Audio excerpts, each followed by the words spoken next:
Vous êtes peut-être sur la route et vous aspirez à chasser les œufs pour les prochains jours, en ce week-end pascal, mais vous chassez également la station essence la moins chère sur la route. C'est devenu le parcours du combattant, de savoir à quelle sauce vous allez être mangé.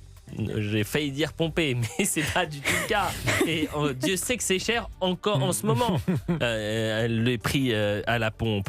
Pierre Chasseret, porte-parole de l'association 40 millions d'automobilistes, était l'invité d'Europe 1 ce matin. Il est revenu sur l'augmentation des taxes carburant et on va parler de ce nouveau machin du ministère de l'économie qui nous a annoncé vendredi soir le lancement, on peut en rire, prochain d'un pré-flash carburant. Ça y est, c'est le nouveau truc, le pré-flash carburant. Ça veut rien dire, si ce n'est que ça veut dire. C'est une belle invention de technocrate, ça. Oui, le Pour pré-flash endetter carburant. des gens qui n'arrivent déjà plus Endettez-vous, les amis. à payer leur essence, on leur fait un prêt, c'est magnifique. Flash carburant. Voilà. Il y avait l'observatoire de la crise, maintenant il y a le flash Je ne sais pas carburant. s'ils ont payé un communicant pour trouver ce Le ce pré-flash titre. carburant, des sommes de 5 000 à 50 000 euros pourront être prêtées au taux de 3,8% sans garantie. Ils pourraient faire taux zéro au moins. Non mais, c'est ça. Non mais exceptionnel, sans garantie aux TPE et PME des secteurs éligibles, transport, agriculture, pêche, dans les dépenses de carburant représentant au minimum 5% du chiffre d'affaires. Le pré-flash carburant.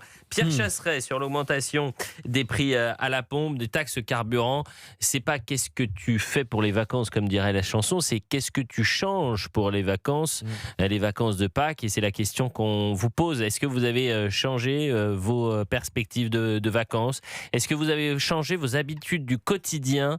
C'est la question qu'on vous pose à midi sur Europe 1, 01 80 20 39 21. Écoutons Pierre Chasseret. Je vais juste citer 3 chiffres. Sous Nicolas Sarkozy, 33 milliards de taxes carburant. Sous François Hollande, 39 milliards de taxes carburant. Sous Emmanuel Macron, 50 milliards de taxes carburant. C'est normal, c'est l'effet cliquet. En fait, on augmente les taxes du côté de l'État à chaque fois que le prix du baril baisse, ce qui fait qu'aujourd'hui, le prix est insoutenable. Donc, il n'y a pas 200 et quelques millions à rendre aux automobilistes. C'est des dizaines de milliards qui ont été récoltés indûment depuis quelques années et qui font qu'aujourd'hui, pour les Français, ça devient intenable lorsqu'ils passent à la station-service comparé à tous nos voisins européens. Alors là, je serais preneur de rappeler Pierre Chasseret parce que je veux comprendre ce qu'il vient de faire, le comparatif qu'il vient de faire. Parce que Emmanuel Macron, ça fait 9 ans qu'il est au gouvernement, à la tête de l'État. Et de voir le décalage sur ces taxes, ce serait très intéressant quand même d'y voir un tout petit peu plus clair. Je voudrais qu'on appelle Pierre Chasseret. Mais avant d'appeler Pierre Chasseret, allons voir Patrice. Patrice qui nous appelle de Rhône-Alpes. Bonjour Patrice. Oui, bonjour Elliot. Est-ce que vous me permettez d'abord de saluer Georges Fenech? On a des amis en commun dans le Rhône. Ah bah écoutez, Oui, Que ce soit des avocats ou des parlementaires à la retraite. Son prénom, c'est Patrice. Patrice, bonjour. Mais vous l'avez Patrice. déjà rencontré, Bonjour Georges. Georges. Et non, mais j'aimerais bien, mais non, je ne l'ai pas rencontré. Je vais venir On a des bientôt, amis en commun. bientôt venir à Lyon pour dédicacer mon livre. D'accord, je suis producteur de créments de Bourgogne, si ça peut vous intéresser. Pas mal, pas mal. Moi, je suis plutôt Condrieu. Non, mais Enfin, bon. n'hésitez pas à continuer. C'est pas comme si vous étiez sur l'une des plus grandes chaînes Excusez-moi, et oui. maisons Non, mais de ça fait radio. plaisir. N'hésitez pas à parler au sud. Vous avez fait quoi ce matin et tu prends quoi au Écoutez, petit-déj? j'ai un compatriote au téléphone. Mais vous avez entièrement raison, je vous taquine. Passez par Bernard Perru pour me Ah bah m'indiquer. Bernard, oui, je l'embrasse Bernard. Bah Bernard. Et Sylvie va bien? Patrice, tout va bien? Je ne sais pas. Non, bon. ça fait pas partie du répertoire. Bon, Bon, alors- écoutez. Bon, le carburant, est-ce que vous êtes, parce que Alors, vous êtes le ciblé carburant, là, moi, je le suis- pré-flash oui, carburant.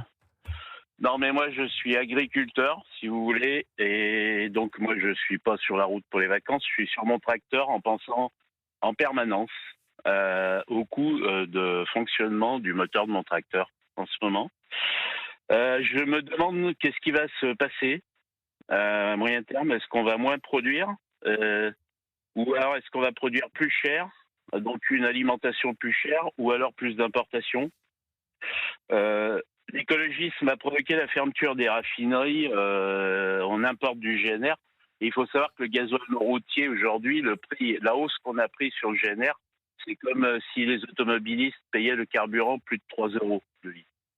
C'est incroyable. pourcentage. Et alors là, maintenant, ils veulent mettre un prêt flash carburant pour les... Oui, c'est reculer pour mieux sauter. L'agriculture est déjà en difficulté. Si on rajoute une charge financière, c'est une amputation du revenu supplémentaire. Donc je veux bien qu'on parle de trésorerie, mais le problème avant la trésorerie, c'est le revenu qui permet d'investir, de produire. Mais évidemment, et la pérennité de notre agriculture et de notre agroalimentaire. Donc moi, si vous voulez, aujourd'hui, je voudrais dire, quand va-t-on avoir à nouveau un personnel politique à la hauteur des enjeux de souveraineté, avec de la vision à long terme? Moi, j'ai bien peur qu'on se réveille un jour avec la gueule de bois sur l'agriculture et l'agroalimentaire, tout comme on s'est réveillé avec le nucléaire.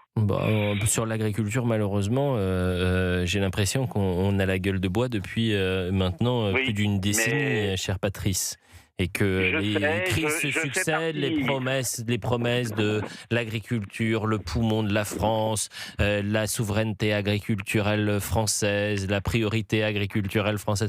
Mon œil, c'est que des paroles, c'est que du blabla. Il faut aller à Bruxelles, c'est eux qui ont le pouvoir sur l'agriculture. Je sais, c'est pour ça que moi j'en veux quand même à notre président d'avoir fait un discours fondateur à Rungis en 2017 et d'avoir envoyé Pascal Canfin à l'Europe pour faire le Green Deal dans le même pas de temps. C'est tellement triste. Merci Patrice de nous avoir appelé. Opération Carburant. Écoutez, oui. Pour finir, moi je voulais dire, on n'a jamais autant parlé de souveraineté, mais plus on en parle et moins on la pense. Ça, c'est vrai. Bravo Patrice, ça c'est une belle formule.